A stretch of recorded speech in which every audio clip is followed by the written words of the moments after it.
Have you ever found yourself lying awake at night, replaying a conversation from hours ago? Or maybe you're stuck in a loop, endlessly analyzing a decision you have to make, going over every possible outcome until you're completely paralyzed. If this sounds familiar, you're not alone. You're caught in the grip of It feels like you're being productive, right?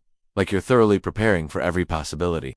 But let's be honest, how often does that marathon of mental gymnastics actually lead to a brilliant solution? More often than not, it just leaves you feeling drained, anxious, and more confused than when you started. Overthinking isn't problem solving, it's problem creating. It's like being stuck in quicksand. The more you struggle, the deeper you sink. Thinking is focused, it's constructive, and it moves you towards a solution. Overthinking, on the other hand, is a hamster wheel for your mind. It goes round and round, generating hypotheticals, what-ifs, and worst-case scenarios that rarely, if ever, come true. It's a thief that robs you of your present moment, your peace of mind, and your ability to take decisive action. So why do we do it? Often overthinking stems from a deep-seated fear of making the wrong choice, fear of failure, fear of judgment. We believe that if we just think about it a little bit longer, we can control the outcome and avoid any potential pain. But life doesn't work that way. Uncertainty is a part of the human experience, and trying to eliminate it through overthinking is a losing battle. Imagine your mental energy is like a phone battery. Productive thinking charges it up, giving you clarity and motivation. Overthinking is that one app running in the background, secretly draining your battery until you're left with nothing. It creates a constant state of low-grade stress, which can have serious effects on your mental and physical health over time. It can lead to anxiety, depression, and even impact your sleep and immune system. The irony is that the very thing we do to try and gain control over thinking is what causes us to lose it. It clouds our judgment, delays important decisions, and prevents us from taking the actions that would actually move our lives forward. Think about how many opportunities you might have missed because you were too busy thinking about it. How many moments of joy you couldn't fully experience because your mind was somewhere else, worrying about the future or dissecting the past. So, how do we break free from this destructive cycle? The first step is awareness. You have to catch yourself in the act. When you notice your thoughts starting to spiral, just pause and label it. I'm overthinking right now. This simple act of recognition can create a small gap between you and your thoughts, giving you a chance to step back.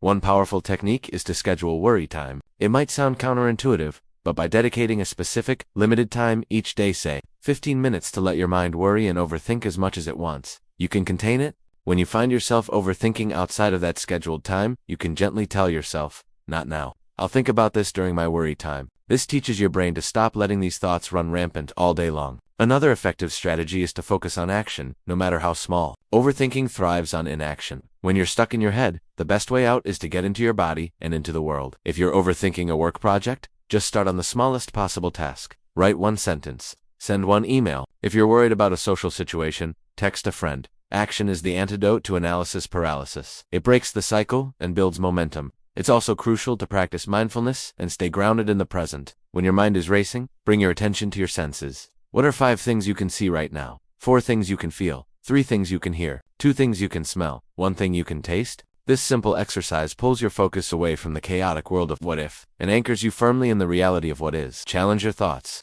Our minds are fantastic storytellers, but they're not always truthful. When you catch yourself spiraling into a negative scenario, ask yourself, what's the evidence for this thought? Is there a more positive or realistic way to look at this? What's the worst that could actually happen? And could I handle it? Often, when we shine a light on our fears, they're not nearly as scary as they seem in the dark. Remember, the goal isn't to stop thinking. It's to stop letting your thinking stop you. It's about distinguishing between productive problem solving and destructive rumination. Thinking is a tool that should serve you, not a master that enslaves you. By becoming aware of the pattern, scheduling time for it, taking small actions, and staying grounded in the present, you can start to reclaim your mental energy. Let go of the illusion of control. Embrace the idea that it's better to make a good enough decision and move forward than to be paralyzed in search of a perfect one that doesn't exist.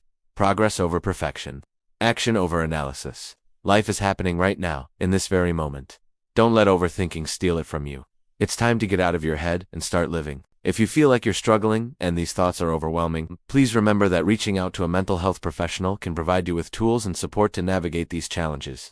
You don't have to go through it alone. If you're looking for ways to bring more clarity and focus into your daily life, I've put together a list of some really useful finds on Amazon that have helped me. You can check them out through the link in my bio. Thank you so much for watching. If this video resonated with you, give it a like and subscribe for more content on mindset and personal growth. I'll see you in the next one.